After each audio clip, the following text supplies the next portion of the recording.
নমস্কার বন্ধুরা, দীপার রান্নাঘরে তোমাদের সকলকে জানাই স্বাগত। এই প্রচণ্ড গরমে এরকম যদি একটা কাঁচা আমের শরবত পাওয়া যায় তাহলে কিন্তু দেখবে মন প্রাণ সব কিছুই ঠান্ডা হয়ে যায়। আর এই শরবতটা বানানো যত সহজ, খেতে কিন্তু দারুণ সুস্বাদু হয়ে থাকে। তো আজকের এই শরবত কীভাবে তৈরি করলাম প্রথম থেকে শেষ পর্যন্ত ভিডিওটা তোমরা দেখে নাও এবং শিখে নাও।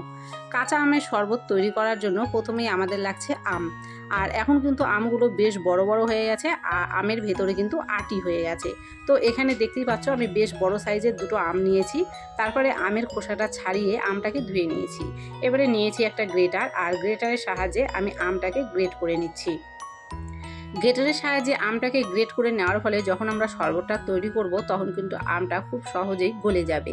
আর যদি তোমরা গ্রেট না করে ছোট ছোট টুকরো করে কেটে নাও তাহলে কিন্তু আমগুলো গোটা গোটা থেকে যেতে পারে।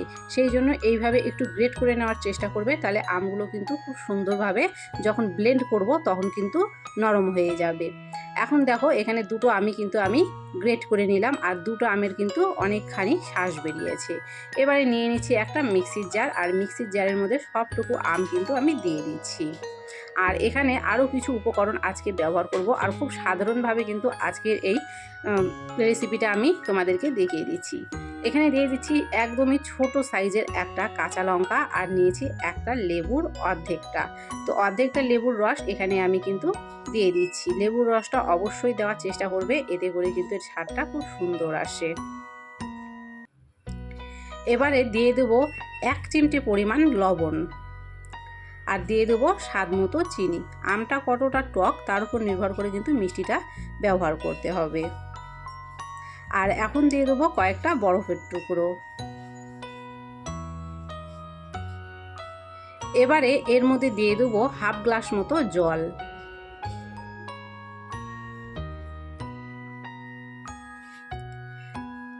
এখন সব কিছুকে খুব ভালো করে ব্লেন্ড করে নেব। দেখো সব কিছু খুব ভালো করে ব্লেন্ড করে নিয়েছি, আর এটা কিন্তু অনেকটা পরিমাণ ঘন আছে। তো আমি এর মধ্যে কিছু ঠান্ডা জল মিশিয়ে দিচ্ছি। ঠান্ডা জলটা মিশিয়ে দেওয়ার পরে চামচ দিয়ে ভালো করে নেড়েচেড়ে মিশিয়ে নিলাম। আমাদের শরবত কিন্তু রেডি হয়ে গেছে। এবারে যেই গ্লাসে আমি শরবতগুলো দেব সেখানে দিয়ে দিচ্ছি কয়েকটা বরফের টুকরো।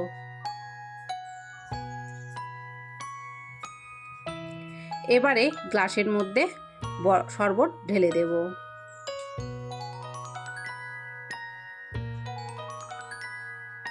তোমরা চাইলে এখানে একটু পুদিনা পাতা ব্যবহার করতে পারো যদি হাতের কাছে থাকে, আর হাতের কাছে না থাকলে দেবার কোনো প্রয়োজন নেই।